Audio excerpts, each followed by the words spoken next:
la palabra nos pide que cuando estemos en pruebas tengamos gozo, cuando estemos sin pruebas, no,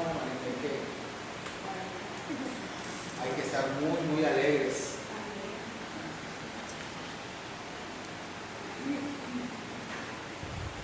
Espero que esta semana les haya ido bien, que hayan tenido suficiente trabajo, hayan salido adelante las cosas que planearon para esta semana, y la semana que inicia el día de hoy podamos hacer lo mismo, ¿verdad? Continuar en lo que sea que el Señor nos demande que hagamos. Quiero compartirte algo en esta mañana. Vamos a tomar un tiempo, vamos a reflexionar un poco sobre la palabra. Quiero que me acompañes al primer libro de Samuel, capítulo 17. Primer libro de Samuel, capítulo 17.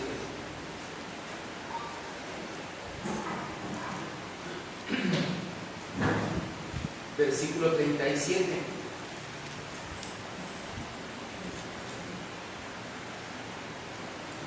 ¿Sabes? La semana pasada hablábamos un poco sobre, en este tiempo de oración hablábamos un poco sobre la constancia, sobre la perseverancia. Decíamos que hay quien recibe la palabra y dice que al momento la recibe con gozo, pero cuando vienen las dificultades se pierde esa palabra, ¿verdad? Porque no tiene profundidad, no está firme. Y eso nos habla de esos momentos en los que recibimos la palabra y nos emociona, nos entusiasma, pero no crea en nosotros una convicción, sino que solo crea en nosotros un momento de gozo, de alegría, pero después vienen las dificultades y esa energía, vamos a decirlo así, que nos inyectó la palabra empieza a menguar y es opacada por las pruebas que estemos pasando. Es importante por eso tener una práctica diaria de la palabra de Dios. Es más, no solo una práctica, sino que es un estilo de vida. Nosotros no tenemos que practicar, tenemos que vivir de esa manera, en esa forma, ¿no? Vivir en el ámbito que la palabra de Dios nos enseña, ¿sí? Y en este versículo 37 lo que pasa es que está Goliat ahí frente a los escuadrones del Señor y David se acerca para ver qué es lo que está sucediendo, ¿verdad? Y en toda esta trayectoria primero va a ver a sus hermanos, después oye los retos de Goliat, después de esto, ¿verdad? Él pregunta, bueno, ¿qué es lo que está sucediendo? Y le dicen, ¿verdad? El rey se ha comprometido que cualquiera que mate a este hombre le va a dar a su hija y va a exentar a su familia de impuestos. David llega al encuentro con Saúl y platican ahí. Y en el versículo 37, David está respondiéndole a Saúl, al rey en turno, y le dice, añadió David, Jehová me ha librado de las garras del león y de las garras del oso.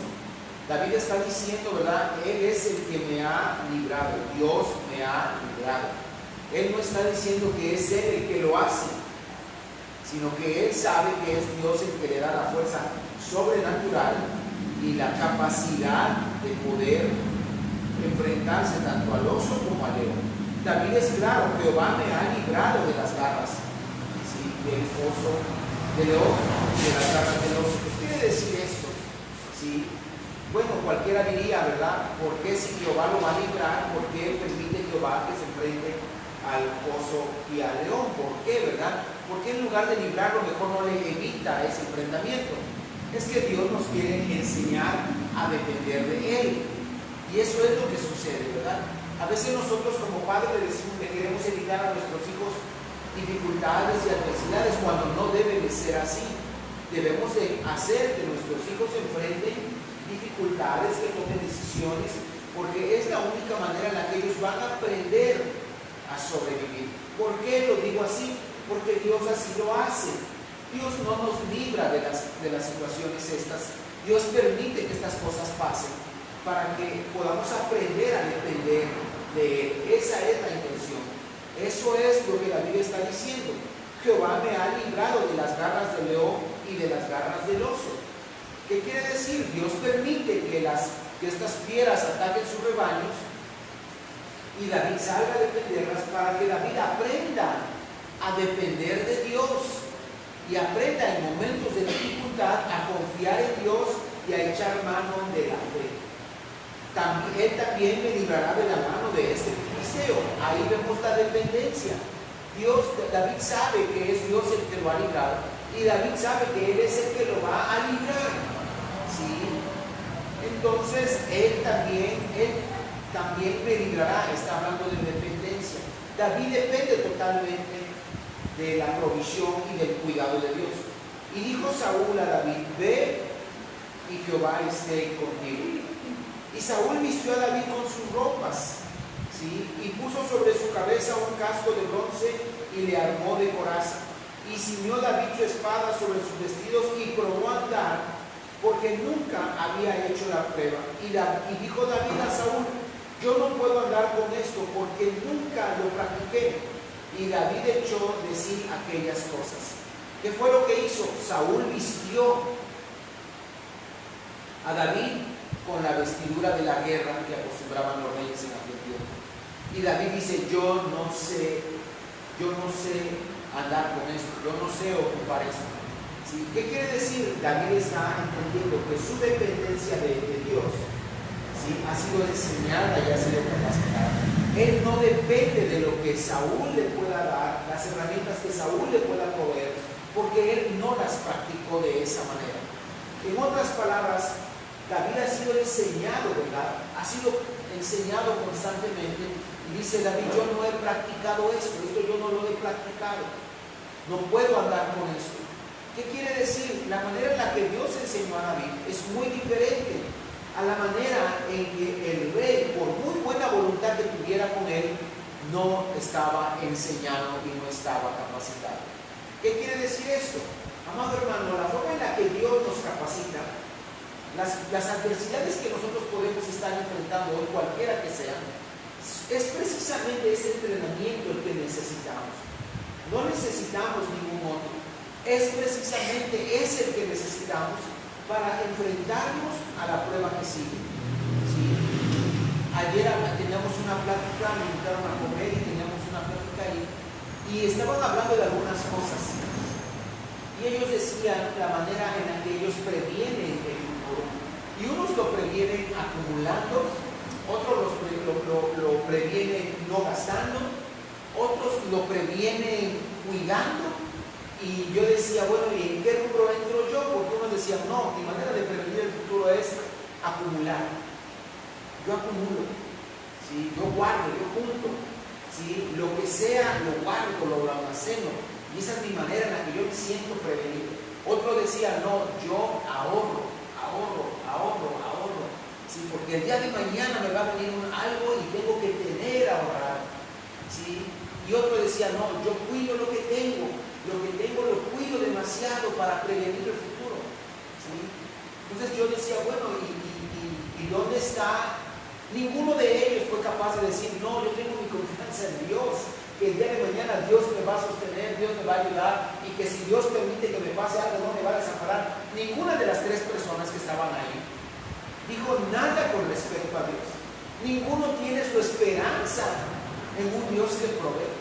Ninguno tiene su esperanza en un Dios que enseña y capacita para el futuro. Yo te puedo decir algo, ¿verdad? Que cuando vemos estas historias bíblicas nos damos cuenta que Dios enseña y capacita para el futuro.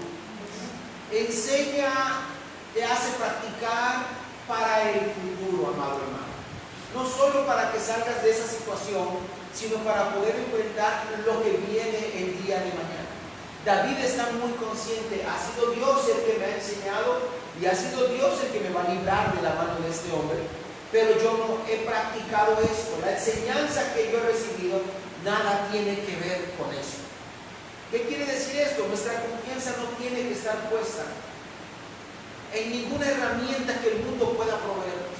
Es más, alguien pudiera tener para ti una buena intención, un buen corazón, amado hermano, con respecto a darte un consejo, a quererte ayudar, pero uno tiene que estar bien atento si es la manera en la que Dios nos ha llevado a practicar, si es la manera en la que Dios nos ha llevado a enseñarnos con respecto a algo, ¿sí? Y eso es algo que tenemos que tener claro. Dios nos lleva a la práctica. Dice David, yo no he practicado esto. Él ha practicado con otras herramientas. Él ha practicado con su onda, ha practicado con su vara y ha practicado con sus propias manos, por así decirlo. Eso es lo que David tenía bien hecho. ¿Quién lo llevó a eso? Dios lo llevó a esa práctica. Dios lo entrenó, Dios lo capacitó, Dios lo adiestró y le dio herramientas justas para esa capacitación. Lo que sea que estemos enfrentando hoy es únicamente eso, es una capacitación, ¿sí? Y a lo mejor no es una capacitación externa, sino también tiene que ver con nuestro carácter, ¿verdad? Ese entorno que está alrededor de nosotros, que nos quiere desequilibrar, que nos quiere hacer perder la paciencia, es para capacitarnos. Ese lugar donde uno va, ¿verdad? Donde la tentación está siempre presente, ¿verdad? Porque es así, tenemos que salir y tenemos que andar en el mundo y tratar con gente de todo tipo, ¿verdad? Y escuchar disparates, escuchar pláticas y ver cosas y oír cosas. ¿Sí me estoy explicando? Pero uno tiene que tomarlo como esta capacitación que necesito, ¿sí? Porque no nos van a poner en una burbuja, ¿verdad? Estamos en el mundo, pero tenemos que aprender a tolerar, tenemos que aprender a sobreponernos a la tentación, a sobreponernos a esas malas prácticas y adiestrar nuestro carácter, porque el entorno no va a cambiar. A título personal yo te puedo decir que yo no soy de los creyentes que piensan que el mundo va a ser mejor el día de mañana. Yo no pienso eso. Otra cosa, yo no pienso que hemos venido a cambiar el mundo. No podemos hacer el mundo así es. Jesús lo dijo, en el mundo tendréis aflicción. El mundo provee la paz de otra manera. Y cuando uno ve las cosas del mundo y tiene una amistad con el mundo, uno se vuelve enemigo de Dios. Entonces el mundo tiene su manera, ¿sí? El mundo no va a cambiar. Los que estamos aquí para cambiar somos nosotros. Y Dios nos está capacitando para algo mejor mañana, algo mejor mañana. Cuando Dios nos recoja de este lugar, estaremos listos para ser habitantes del reino. Porque ya fuimos capacitados. ¿Dónde? En este mundo. Sí, fuimos capacitados para ser habitantes del reino. Ahora, ¿qué te quiero decir con esto? Tenemos que practicar, tenemos que ver todo lo que sucede como una práctica. Todo lo que sucede como una práctica. Pero es que viene la tentación, velo como una práctica. Tengo que practicar vencer la tentación. Tengo que practicar tolerar mi carácter. Tengo que practicar tolerar mi enojo, mi ira, mi envidia, el egoísmo, no sé, lo que sea que haya en mi vida. Lo tengo que ver como eso, ¿verdad? Como la oportunidad de capacitación, de entrenamiento, ¿verdad? Tengo que verlo de esa manera, porque es así como está realmente sucediendo, ¿sí? Ahora, quiero que me acompañes también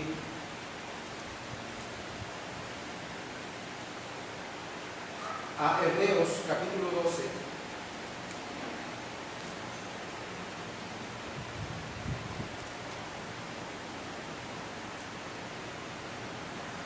Versículo 1 y 2.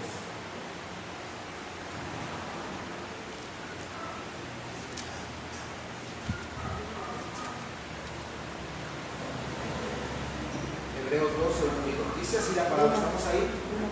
Dice, por tanto, anteriormente, amado hermano, se ha hablado en el capítulo anterior de los hombres y mujeres de fe. Estos hombres y mujeres de fe que estuvieron a lo largo de la historia bíblica. Y hablando con respecto a eso mismo, el autor de Hebreos dice, por tanto, o sea, como resumiendo aquella parte o como consecuencia de aquello, nosotros también teniendo alrededor nuestro tan grande número de testigos, que tenemos testigos, y tenemos testigos de todo tipo, amado hermano, ¿sí? Tenemos testigos de todo tipo, tenemos a estos testigos, ¿verdad? A estos hombres y mujeres de fe, y también tenemos las huestes espirituales de maldad en estas regiones celestes. O sea, tenemos testigos tanto de un lado como de otro, O sea, tenemos una grande nube de testigos. Alguien que va a dar testimonio de ti de una manera o de otra, ¿sí? La maldad va a dar testimonio de, mira, se equivocó, lo hizo mal. Y la maldad va a dar testimonio de que no, mira, porque ese es su trabajo, dice la palabra, que él es acusador. Sí, el Señor lo reprenda. Y hay otros que pueden dar testimonio de ti, mira, se sostuvo, mantuvo su fe, mantuvo su paciencia ante la tentación, se sostuvo ahí. Hay una nube de testigos. ¿Sí? ¿Has visto cuando alguien va a un tribunal? Hay testigos a favor y testigos en contra. Así es. Y dice la palabra que estaremos delante del tribunal de Cristo, ¿verdad? Y Satanás va a querer acusarnos, pero no lo va a conseguir porque Cristo nos ha justificado por medio de la fe. ¿Sí? Pero dice el versículo 12, por tanto, nosotros también teniendo alrededor nuestro tan grande nube de testigos, despojémonos de todo peso y del pecado que nos asedia. Despojémonos de todo peso. Amado hermano, hay cosas que Dios nos lleva a practicar precisamente para eso, para despojarnos, para quitarnos lo que nos estorba. Hay cosas en nuestra vida que nos estorban. Y cuando estamos practicando y cuando se está poniendo a prueba algo de nuestra vida, es el momento de despojarnos. Despojémonos de todo peso, ¿sí? Y del pecado que nos asedia. Hay cosas que pesan, hay cosas que interrumpen la carrera, ¿sí? Yo te podría decir, ¿el trabajo es malo? No, el trabajo no es malo, pero cuando antepones el trabajo a las cosas del reino, ya tu trabajo se volvió en algo, si no malo, se volvió en un peso. ¿Me estoy explicando? Porque hay dos cosas que el autor de Hebreos nos enseña aquí: el peso y el pecado. Y hay cosas que no necesariamente son pecado, pero son un peso que nos impide avanzar. Un ejemplo podría ser el trabajo. Otro ejemplo podría ser los afanes, ¿sí?, que uno pudiese tener, ¿verdad? Que pueden ser no malos, ¿sí? El quehacer, el esposo, la esposa. Hay cristianos que anteponen al esposo, que anteponen a la esposa antes que el amor que puedan tener por ese. Y un esposo que se preocupa porque su esposa ame a Dios es un esposo que va a estar bien, y viceversa. Entonces hay cosas que no necesariamente son pecado, pero sí son un peso, ¿sí? Despojémonos de todo peso y del pecado que nos asedia. Definitivamente el pecado. Pero me llama la atención que en la vida de David, lo que Saúl quería hacer con él no era pecado, pero era algo que le estorbaba, era algo que él no había practicado. Y él decide, me quito esto porque yo no sé andar con esto. Dios no me ha enseñado a pelear con esto. Y él de manera voluntaria se despoja de las cosas. ¿Sí me estoy explicando? Y es lo que el autor de Hebreos nos pide. ¿Sabes qué? De manera voluntaria, despójate de las cosas, ¿sí? De lo que te está estorbando, despójate. La palabra es clara, ¿verdad? Que es mejor entrar sin una mano, sin un ojo, incompleto, como sea, al reino de los cielos, ¿sí?, que entrar completo a la condenación, ¿sí? Es mejor entonces despojarnos de lo que sea que nos esté causando un mal, de manera voluntaria, ¿sí? Creo que las pruebas, amado hermano, es precisamente lo que tienen que hacen en nuestra vida, que manifiestan lo que verdaderamente hay en nosotros. Esas pruebas, esas adversidades, ¿sí? Dice el versículo 2, puesto los ojos en Jesús, el autor y consumador de la fe. ¿Dónde tiene que estar puesta nuestra mirada? En Jesús. Corramos con paciencia la carrera que tenemos por delante, viendo a la meta. ¿Cuál es la meta? Cristo es la meta, ¿sí? Cuando lleguemos y nos encontremos al Señor, cuando tú veas venir al Señor entre las nubes, entonces podrás decir, se acabó la carrera. Se acabó la carrera. Esa va a ser nuestra bandera a cuadros, ese va a ser lo que diga meta, ese va a ser el fin de esta carrera, ¿sí? Ese va a ser el fin. Mientras, amado hermano, tenemos que seguir corriendo con paciencia la carrera que tenemos por delante. ¿Con qué? Con paciencia. Puesto los ojos en Jesús, el autor y consumador de la fe, el cual, por el gozo puesto delante de él, sufrió la cruz, menospreciando el oprobio, y se sentó a la diestra del trono de Dios. Él, él con el gozo por delante, terminó su carrera y le dieron un lugar, sentado a la diestra del trono de Dios. Esta obediencia que siendo Dios cumplió como cualquier otro ser humano. Esta obediencia perfecta que tuvo con el Padre le da a Jesús dos cosas. La primera, la capacidad de resucitar de entre los muertos. Y segundo, un lugar. Lo mismo va a suceder con nosotros, ¿verdad? Él nos dará un lugar. Él está preparando un lugar para nosotros, una morada. ¿Sí? Cuando concluyamos esta carrera, tenemos un lugar en el reino. ¿Sí? ¿Has visto los lugares que ocupan los ganadores, verdad? Primero, segundo y tercero. Todos los que corren ahí que no ganaron, nada, no hay lugar. Pero para quien ha concluido la carrera, ¿verdad? Y en este caso para con nosotros, ¿verdad? Puesto los ojos en Jesús, viendo a la meta, terminas la carrera y hay un lugar para ti. Sí, hay un lugar para ti. Entonces, ¿qué tenemos que hacer? Despojarnos y pensar siempre que la prueba es práctica. La dificultad es práctica. Se está poniendo en práctica mi paciencia, mi tolerancia, mi carácter. Eso es lo que se está poniendo en práctica. No se trata del entorno, se trata de mi persona. Y tenemos que ver la dificultad, la adversidad y cualquier otra situación que estemos pasando como la enseñanza, Te voy a platicar algo que he querido, cuando yo empecé con mi esposa, íbamos al supermercado y llevábamos una calculadora. Y ella me decía, ¿cuál conviene? Y yo hacía la pregunta rápido, y yo decía, no, dice que te conviene más porque es más grande, pero si tú sumas dos de estos pequeños, ¿sí? Te sale más barato que si aún compraras uno grande. Dice, pero ¿por qué es así? Digo, tú no te fijes por qué es así, tú compras porque es más económico. El todo así, manito, todo así. Y aprendiste, ¿sabes por qué hacíamos eso? Porque no había recurso, hermano, solo para ir paseando el carrito y ir echándole así, no. Había que medir todo, ¿no? Había que medir todo. Ahora, ya no llevo calculadora, pero ahora hemos aprendido que es bien fácil. Ya no llevamos la calculadora, pero vamos viendo, este sí conviene, rápido, este no conviene, este sí conviene. Y vamos al 3B, que es donde, al 3B, que es más barato. ¿Sí? Pero aprendes, a lo que voy es que aprendes, ¿no? Y ese momento de dificultad, ese momento de estrechez, fue que nos dio la capacidad de poder administrar las cosas. No te voy a decir que somos perfectos en ese sentido, ¿no? Sí hay cosas en las que uno desperdicia. Pero lo que voy es que uno aprende, amado hermano. En ese momento de estrechez, uno aprende. ¿Sí? Es como cuando te sientes mal, que estás enfermo, ¿verdad? Entonces aprendes a comer, aprendes a cuidarte, porque no me quiero enfermar. Hay gente muy disciplinada con respecto a su salud, me sorprende. Y ya no tienen que hacer cuentas, no ven carbohidratos, proteínas, sales, no sé. Y ven una carta o ven un menú y dicen, es que no puedo comer eso. Es mucho carbohidrato, son muchas sales, es mucho de esto, y ya aprendió. ¿Sí? ¿Y qué lo llevó a aprender? ¿Sí? Eso, ¿verdad? Momentos en los que su salud estuvo puesta a prueba, ¿verdad? Y aprendió a cuidarse. Y hay gente tan disciplinada que le dice, mira, esto está bien sabroso, y no le entra. No le entra para nada. Aprendió, ¿verdad? Aprendió. ¿Sí? Entonces, eso es lo que sucede en la vida de David.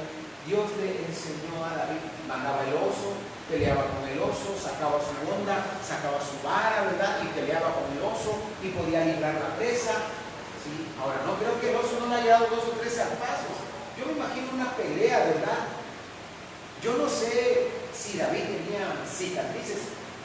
La Biblia dice que era de buen parecer, pero yo me imagino, digo, bueno, si se peleaba con un oso, con un león, ¿sí? O sea, tuvo que haber tenido cicatrices de la pelea, ¿no?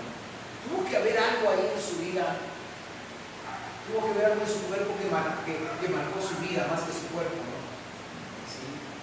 Esas cosas también son importantes porque cuando uno se ve, ¿sí? Por ejemplo, tuve las manos de un mecánico, las manos de un albañil, las manos de un guerrero, y son sí,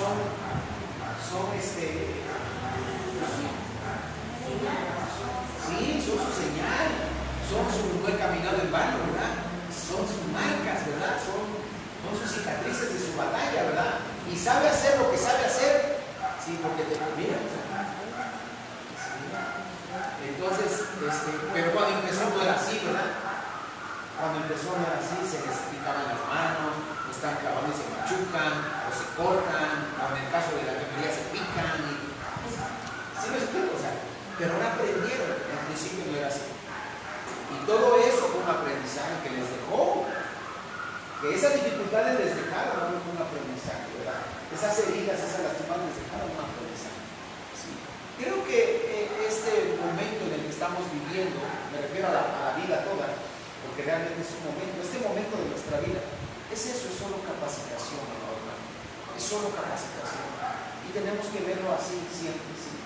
Lo que sea que estemos pasando, temas económicos, Dios quiere enseñarte algo. A lo mejor eres un buen administrador, a lo mejor administras muy bien, pero no has aprendido a confiar en la provisión de Dios. Dios quiere enseñarte algo. ¿Sí? A lo mejor tu enfermedad, a lo mejor tu salud, a lo mejor tu problema, una dificultad, es una capacitación constante. Y tenemos que aprender a despojarnos de las cosas que no nos ayudan. Debemos de tener puestos los ojos en Jesús y ver que este es un tiempo de capacitación, un tiempo de enseñanza. ¿Sí? Nos ponemos de pie y oramos en ese sentido. ¿Sí? Gracias, Señor, que el Espíritu Santo, ¿sabes? Dice la palabra que el Espíritu Santo es el único que convence del pecado. Y creo que Él es el que convence de muchas cosas, no solo de pecado, ¿verdad? Convence de muchas cosas. Él es el que te dice, ahí vas bien, ¿verdad? No es el pastor, no es el líder, ¿sí? No es ese el que, o sea, yo podría venir y decirle a alguien, no, pues sí, échale ganas y todo como hermano en Cristo, como parte de nuestro amor, podría yo dar un consejo y animarte a que continúes, pero creo que es el Espíritu de Dios el que te tiene que dar esa verdadera convicción de que lo que estás haciendo está bien. ¿Sí me estoy explicando? Yo podría decirte, oye, qué bien por ti, ahí la llevas, échale ganas, excelente, va bien, pero al final de cuentas solo va a ser mi percepción de lo que tú estás haciendo. Y creo que el Espíritu Santo, así como nos convence de que algo está mal, también nos convence de lo que está bien. Y Él te puede decir, perfecto, síguete cuidando de esa manera, sigue siendo así, ahí la llevas, ya te estás sobreponiendo a la tentación, ya te has vuelto más fuerte, ya te has vuelto más capaz, y eres el Espíritu de Dios el que te dice, mira, si puedes, no te rindas, sigue echando ganas, y te empieza a dar los recursos que vas a necesitar. ¿Sí me estoy explicando? Entonces, ese es el Espíritu de Dios. El Espíritu de Dios es el que nos enseña a despojarnos de las cosas. Sí, ese es el que manifiesta lo que estamos haciendo bien y lo que estamos haciendo mal. Es el Espíritu de Dios el que nos tiene que decir, Arturo, este es un momento de práctica, estás practicando paciencia, tolerancia, carácter, estás practicando únicamente y velo como eso, como una práctica de una carrera que tienes por delante, que tienes que concluir. Amado hermano, todos vamos a terminar la carrera. Todos vamos a terminar la carrera. Aquí nadie, una vez un hermano decía, es que voy a pasar de panzazo. No, eso no es así. Aquí todos vamos a terminar bien. ¿Sí? Porque Jesús nos justificó delante del Padre bien, en totalidad. No hay los que van a pasar con 6 o no hay los que van a pasar con 7. No, gracias a Cristo todos vamos a pasar perfectos, con vestidura blanca, sin mancha, sin arruga, santificados por Cristo, justificados por Cristo, redimidos por Cristo. Pero mientras tanto tienes que seguir practicando. Sí, cierra sus ojos, vamos a orar. Señor, gracias, Padre. Gracias, Señor, porque tú nos has llevado a la práctica, Señor. Tú nos estás capacitando constantemente, Señor. Padre, así como David enfrentaba situaciones y dificultades, Señor, que únicamente lo llevaron a tener la capacidad, Padre, el adiestramiento, la capacitación, Señor. Creemos que así es nuestra vida también, que estamos siendo capacitados, Señor, que estamos siendo enseñados, Señor, que estamos siendo adiestrados, Padre, para poder enfrentar dificultades aún más complejas, Señor, para darnos cuenta en todo momento que has sido tú el que nos ha librado de las garras de las fieras, Señor, para que también en las futuras pruebas, Señor, confiemos en en que tú nos seguirás librando, Señor, en esas adversidades. Padre, te pedimos en el nombre de Jesús que por medio de tu Espíritu Santo, ayúdanos, Señor, ayúdanos a entender lo que estamos haciendo bien. Espíritu de Dios, ayúdanos, pon gozo en nuestras vidas por las cosas que estamos haciendo correctamente. Anímanos, Espíritu Santo, sé tú el que me animes, Espíritu Santo, sé tú el que me hagas, Señor, saber, Espíritu Santo, que lo estoy haciendo bien. Espíritu Santo, hazme tú saber también cuando me estoy equivocando. Espíritu de Dios, guíame, que cada paso mío sea guiado por tu consejo, que sea guiado por tu palabra, Espíritu Santo, que seas tú en todo momento, Señor, que pueda yo tener la capacidad de despojarme de lo que me estorba para correr con paciencia esta carrera. Dios, te pedimos también paciencia para continuar, Señor. Te pedimos paciencia, Señor, para no rendirnos, para seguir adelante, Señor. En el nombre de Jesús te lo pedimos, Señor. Padre, la vida de cada uno de mis hermanos que sea bendecida, Señor, con la guía de tu Espíritu Santo, Señor. Cualquier situación que estén enfrentando mis hermanos, Padre, en Cristo, sea un problema de salud, Señor, sea un problema económico, un problema familiar, Padre, dota, Espíritu Santo, a cada uno de ellos, Señor, con la fuerza que necesita, Padre, una fuerza en su mente, una fuerza en su corazón, Padre, aún fuerzas físicas, Señor, en el nombre de Jesús, Señor, para que cada uno de mis hermanos, Padre, pueda terminar la carrera, Señor, pueda concluir el trabajo que tú nos mandaste hacer, Padre, para honra y gloria de tu nombre, Señor. Padre, gracias por la vida de mis hermanos, Señor. Suple sus necesidades, Señor. En el nombre de Jesús te lo pedimos. Amén, amén y amén. Dios les bendiga.